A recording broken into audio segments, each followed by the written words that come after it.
This hearing got extremely tense after Senator Chris Van Hollen pressed Acting Attorney General Todd Blanche over Epstein files, survivor concerns, and whether Ghislaine Maxwell could ever receive a pardon. The exchange escalated fast, ending with accusations of dishonesty and a warning about lying to Congress. Senator Van Hollen. Thank you, Mr. Chairman. Mr. Attorney General, this is an outrageous, unprecedented slush fund that you set up. Simple question, will individuals who assaulted Capitol Hill police officers be eligible for this fund?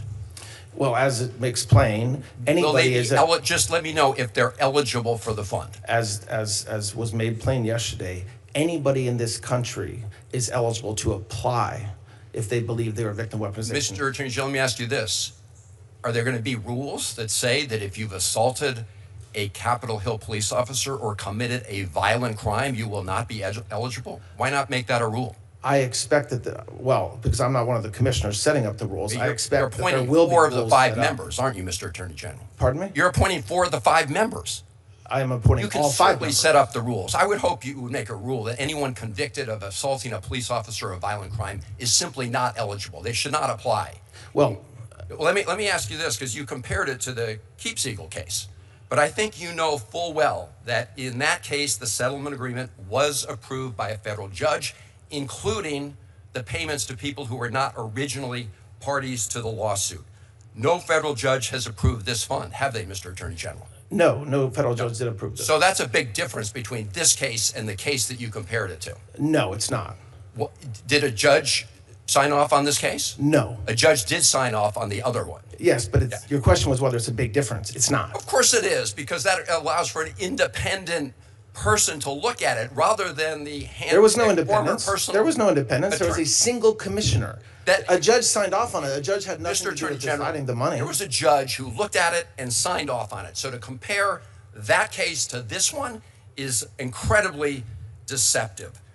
Let me ask you this about the Epstein case, because as we speak, many Epstein survivors are in New York.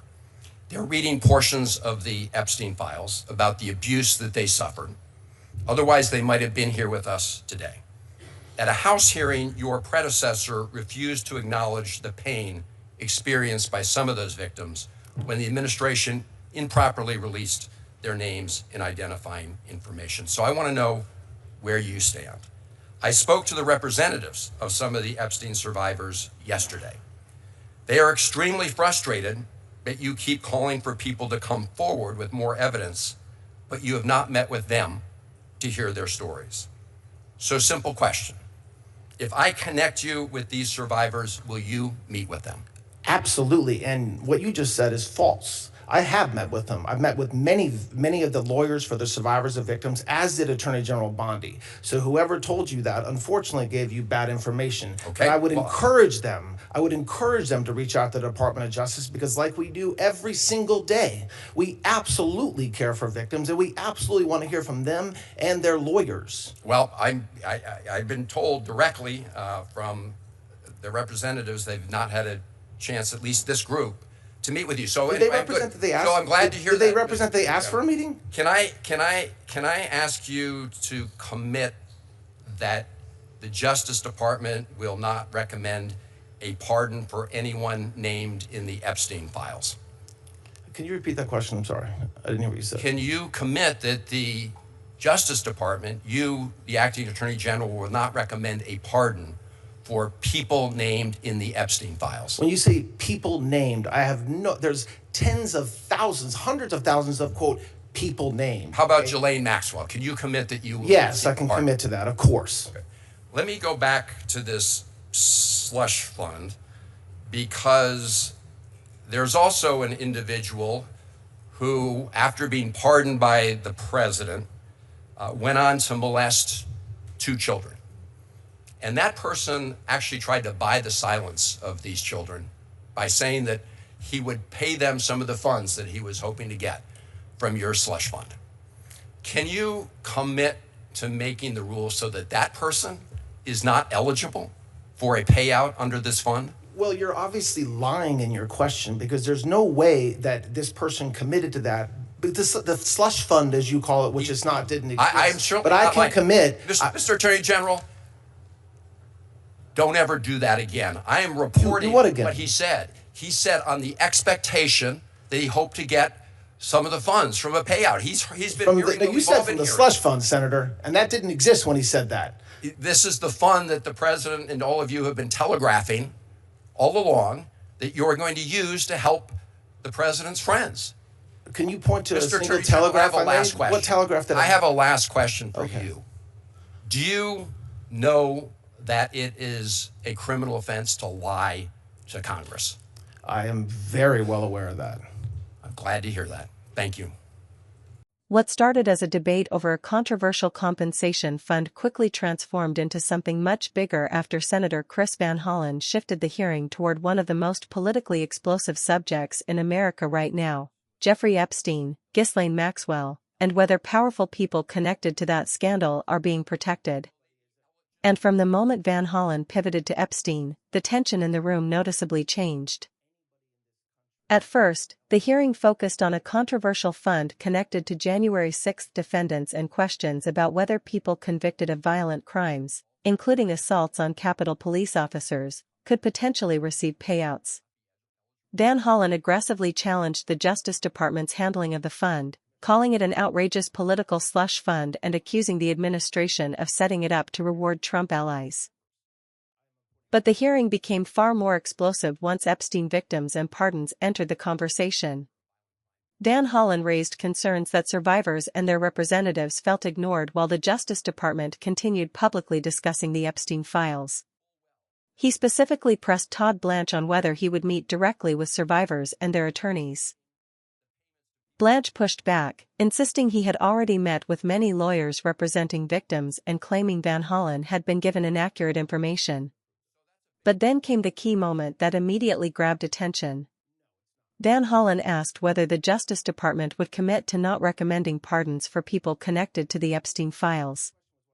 At first, Blanche tried to widen the scope of the question, pointing out that thousands of names appear across various records connected to the case. But once Van Hollen narrowed the focus directly to Ghislaine Maxwell, Blanche gave a much more definitive answer. "Yes, I can commit to that." That line instantly became the headline because it forced a public commitment on one of the most sensitive issues surrounding the Epstein scandal. And politically, that matters. For years, public distrust surrounding the Epstein case has been fueled by fears that wealthy or politically connected individuals might escape accountability. So any discussion involving pardons, immunity, or protection immediately triggers intense public attention. But the hearing didn't stop there. Van Hollen then returned to the compensation fund controversy, raising the case of a pardoned individual accused of later abusing children and allegedly hoping to benefit financially from the fund. Blanche accused Van Hollen of misrepresenting facts, while Van Hollen fired back aggressively, warning him, "Don't ever do that again." By the end of the hearing, the atmosphere had completely deteriorated into open hostility. And honestly, this exchange revealed something deeper than just another partisan fight in Washington. It showed how issues surrounding January 6, political pardons, and the Epstein scandal are increasingly colliding into one larger public debate about accountability, favoritism, and whether powerful people operate under different rules.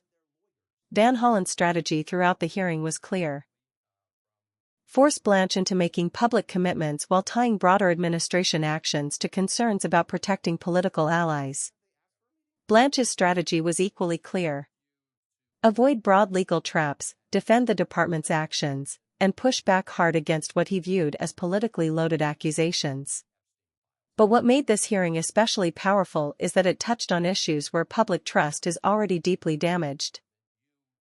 Whether it's January 6 pardons, Epstein files, or fears of political favoritism, many Americans already believe powerful institutions protect insiders while ordinary people face harsher consequences. And hearings like this only intensify that perception. The bigger question now is whether the Justice Department can convince the public that these investigations and decisions are being handled transparently, especially in cases tied to politics, wealth, and powerful figures. Because once Americans stop believing accountability applies equally, confidence in the justice system itself starts breaking down. Let me know what you think in the comments. Did Van Hollen expose legitimate concerns about political favoritism and accountability, or was this another partisan attack designed to create headlines? And for more political breakdowns and hearing analysis, subscribe to The State Lens.